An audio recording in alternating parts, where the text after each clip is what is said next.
Es para mí un gusto saludar en este espacio a Eduardo Andere, analista y escritor en políticas públicas y de educación. Eduardo, bienvenido, ¿cómo está? Muy bien, muchas gracias, a sus órdenes. Díganos una cosa, esta parte es inevitable, enviar a los niños a la escuela de manera presencial o seguir a distancia. ¿Qué hacer en un momento como este, en donde tenemos una ola creciente de casos de COVID-19 y cuando al mismo tiempo es tan necesaria también ya la presencia de los niños en las aulas? Sí, es una decisión imposible, pero en realidad la tendencia mundial es a regresar, ¿no? México es uno de los países que se ha mantenido,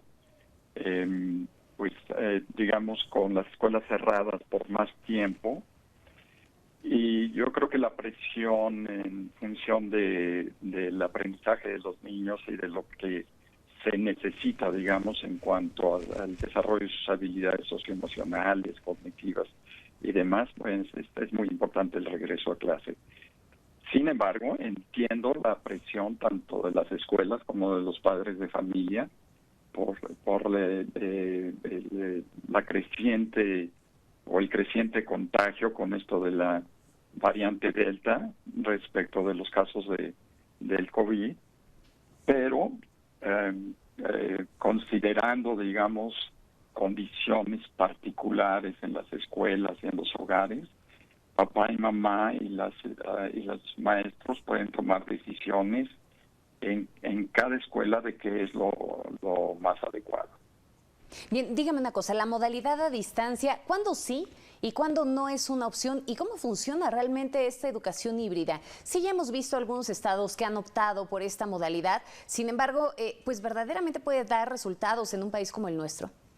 Bueno, la modalidad a distancia desde el punto de vista pedagógico es subóptima en todos los casos, con pandemia o sin pandemia.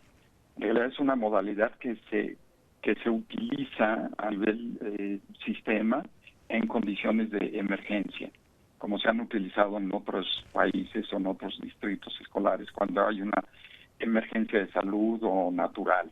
No es una opción que pedagógicamente sustituya a la presencialidad. La presencialidad, desde el punto de vista pedagógico, es más efectiva y más eficiente, digamos, para los aprendizajes que la educación a distancia.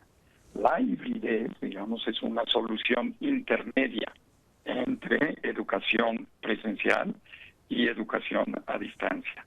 ¿Y qué pretende, ¿no?, dar a los estudiantes el beneficio de cierto contacto presencial con los maestros y al mismo tiempo la seguridad de poder tomar clases a distancia, lo que reduce la probabilidad de contagio, no la elimina, ¿no?, la reduce. Sí, claro. Dígame una cosa, porque hace un rato justamente lo platicamos en este mismo espacio y decíamos que es necesario el poder reinventar nuestro modelo educativo y justamente usted, pues en reiterados momentos ha hablado sobre la educación en nuestro país y pues incluso lo ha catalogado como un fracaso monumental. ¿Cómo aprovechar esta crisis que estamos viviendo para que en lugar de que nuestro sistema educativo pues se vaya lejos, que termine cayendo definitivamente, pueda salir fortalecido de una crisis como esta? Sí, yo creo que la pandemia reveló las fallas o recalcó las fallas del sistema educativo mexicano. Y la SEP de repente se encontró atrapada, ¿no?, con un modelo, más bien con un sistema completamente centralizado.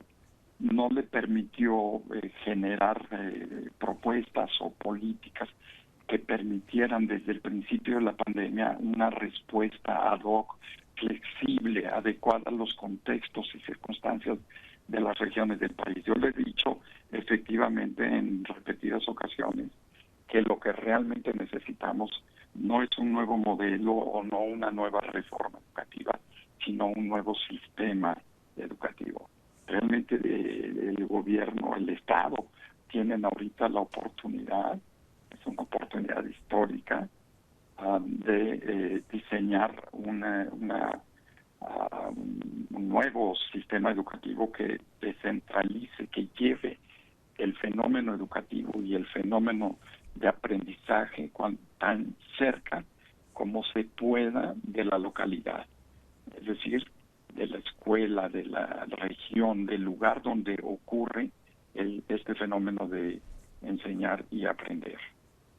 Me parece que justamente con esta parte le da el clavo, ¿no? El poderlo enfocar en cada una de las localidades y poder entender que cada una de esas regiones es totalmente diversa, ¿no? Tenemos modelos totalmente distintos que tendrían que ser aplicados en estados como Chiapas y otras diferencias abismales de las que se encuentran en el norte del país, por ejemplo.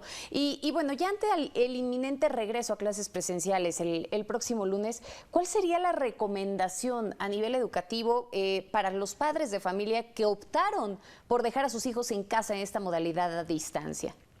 Bueno, lo que yo he estado mencionando de manera reiterada es que no se puede dar en realidad una receta o una fórmula ni para las escuelas ni para los padres de familia. Depende de cuáles sean las condiciones o lo que yo llamo el capital digital, el capital emocional y el capital temporal en los hogares y en las escuelas. ¿Qué tantos recursos digitales, emocionales y de tiempo tienen los hogares, papá y mamá, para ayudar a los hijos a mantener una educación? Así es. ¿Tienen las escuelas para poder proporcionar esta educación a distancia o esta educación híbrida? Por supuesto que es extraordinariamente importante que los niños tengan educación presencial. También es importante que papá y mamá se sientan tranquilos, pero no es una decisión que podamos tomar a nivel nacional o desde la academia o con una recomendación de haz esto o haz el otro. Es más bien es una decisión que deben de tomar los padres de familia, pensando claramente cuáles son las características que ellos tienen en el hogar para poder ayudar a sus hijos si es que optan por la educación a distancia.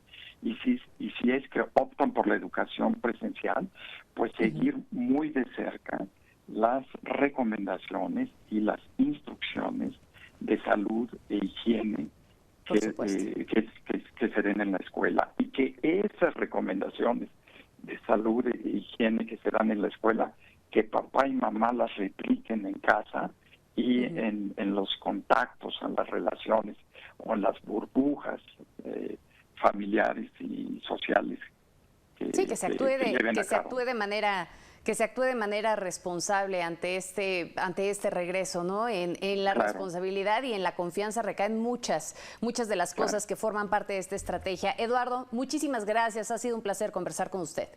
Gracias. Muchísimas gracias.